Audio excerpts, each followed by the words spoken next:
Welcome to mega TV off the record. Mancherial జిల్లా కాంగ్రెస్ లో ముసలం పుట్టింది. ఒకవైపు నూతన కార్యవర్గ ప్రమాణ స్వీకారం అట్టహాసంగా జరుగుతుంటే మరోవైపు నిరసన జ్వాలలు మిన్నంటుతున్నాయి. దశాబ్దాలుగా పార్టీ జెండా మోసిన సీనియర్లు ఇప్పుడు రోడ్డున పడ్డారు. నిన్నగాక మొన్న వచ్చిన వారికి అందలమిస్తారా అంటూ అధిష్టానాన్ని ప్రశ్నిస్తున్నారు. మంత్రులు, టీపీసీసీ చీఫ్ సాక్షిగా ఎమ్మెల్యే ప్రేమ్ సాగర్ రావు చేసిన వ్యాఖ్యలు ఇప్పుడు రాష్ట్ర రాజకీయాల్లో హాట్ టాపిక్ అయ్యాయి. అసలు మంచిర్యాల కాంగ్రెస్ లో ఏం జరుగుతుంది? సీనియర్ల ఆగ్రహానికి కారణమేంటి? వలస నేతలపై పిఎస్ఆర్ ఎందుకు విరుచుకుపడ్డారు? Let's watch.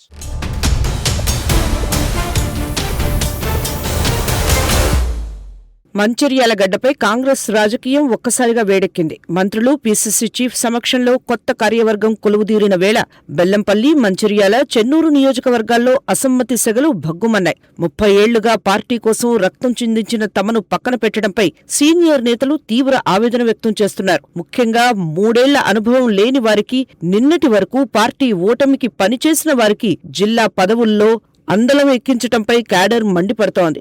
మేము కష్టకాలంలో పల్లాలు మోస్తే పదవులొచ్చేసరికి కొత్తవారు పీఠాలెక్కారా అంటూ పాత కాపులు బాహాటంగానే విమర్శిస్తున్నారు.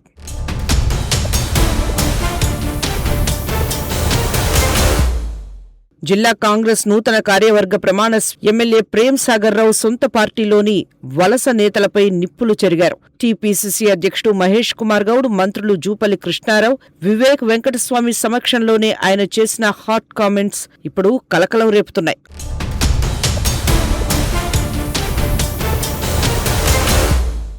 మంచిర్యాల జిల్లా కేంద్రంలో కాంగ్రెస్ పార్టీ జనరల్ బాడీ సమావేశం సందర్భంగా నూతనంగా ఎన్నికైన జిల్లా కార్యవర్గ సభ్యులతో టీపీసీసీ చీఫ్ మహేష్ కుమార్ గౌడ్ ప్రమాణ స్వీకారం చేయించి నియామక పత్రాలు అందజేశారు. అయితే ఈ వేడుక కాస్త రాజకీయ ఘర్షణకు వేదికైంది. వేదికపై మంత్రులు, అగ్రనేతలు ఉన్నప్పుడే ఎమ్మెల్యే ప్రేమ్ సాగర్ రావు తన అసహనాన్ని బాహాటంగానే ప్రదర్శించారు.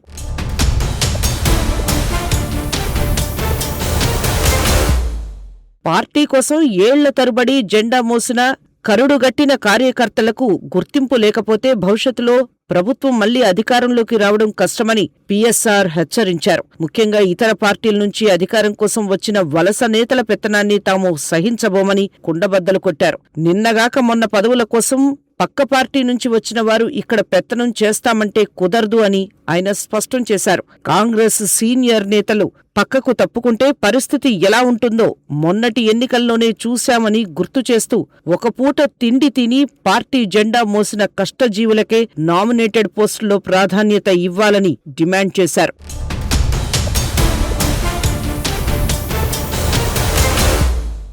గతంలో జిల్లా డీసీసీ అధ్యక్షురాలు సురేఖ నేతృత్వంలో 4 నియోజకవర్గాల్లో పార్టీని గెలిపించుకున్న విషయాన్ని ప్రేమ్ సాగర్ రావు గుర్తు చేశారు. పార్టీ పటిష్టత కేవలం విధేయుల వల్లే సాధ్యమని ఆయన తేల్చి చెప్పారు. పక్కా లోకల్ వర్సెస్ వలస నేతలు అన్నట్లుగా సాగిన పిఎస్ఆర్ స్పీచ్ ఇప్పుడు ఉమ్మడి ఆదిలాబాద్ జిల్లా వ్యాప్తంగా చర్చనీయాంశమైంది.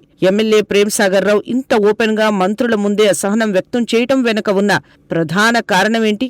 అధిష్టానం దీనిపై ఎలా స్పందిస్తుందో అన్నది ఆసక్తికరంగా మారింది. నామినేటెడ్ పోస్టుల భర్తీలో తమ అనుచరులకు, సీనియర్లకు అన్యాయం జరుగుతుందన్న ఆందోళన ఆయన మాటల్లో స్పష్టంగా కనిపించింది.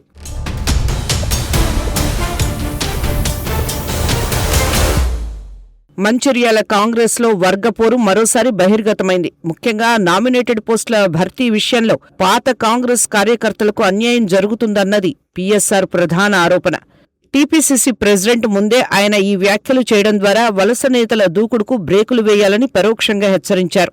మంత్రులు కూడా ఆయన వ్యాఖ్యలను మౌనంగా వినడం చూస్తుంటే పార్టీలో అంతర్గతంగా ఎంతో అసమ్మతి ఉందనేది స్పష్టమవుతోంది.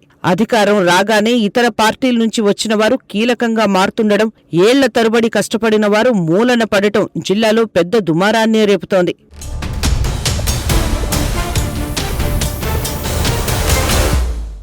ఇదే పరిస్థితి కొనసాగితే భవిష్యత్తు ఎన్నికలపై నీలి నీడలు కమ్ముకోవడం ఖాయమని విశ్లేషకులు హెచ్చరిస్తున్నారు. కనీసం మున్సిపల్ కోఆప్షన్ సభ్యుల ఎంపికలోనైనా తమకు ప్రాధాన్యత ఇవ్వాలని సీనియర్లు డిమాండ్ చేస్తున్నారు. AICC incharge Meenakshi Natarajan, CM Revanth Reddy, deputy CM Bhatti విక్రమార్కలు వెంటనే జోక్యం చేసుకోకపోతే రాబోయే ఎంపీటీసీ, జెడ్పీటీసీ ఎన్నికల్లో పార్టీకి గట్టి ఎదురుదెబ్బ తగిలే ప్రమాదం పొంచి ఉంది. కింది స్థాయి కార్యకర్తల్లో నెలకొన్న అసంతృప్తిని చల్లార్చకపోతే పార్టీ పునాదులు కదిలే అవకాశం ఉందని విశ్లేషణలు వినిపిస్తున్నాయి.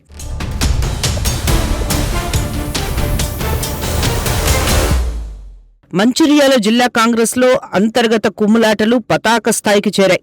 ఒకవైపు అధికారాన్ని అనుభవిస్తున్న నేతలు, మరోవైపు గుర్తింపు కోసం పోరాడుతున్న పాత కాపులు. ఈ పోరులో గెలిచేదెవరు? అసంతృప్తి నేతలను అధిష్టానం బుజ్జగిస్తుందా, లేక ఈ సెగలు రాబోయే ఎన్నికల్లో పార్టీని దెబ్బతీస్తాయా అన్నది వేచి చూడాలి.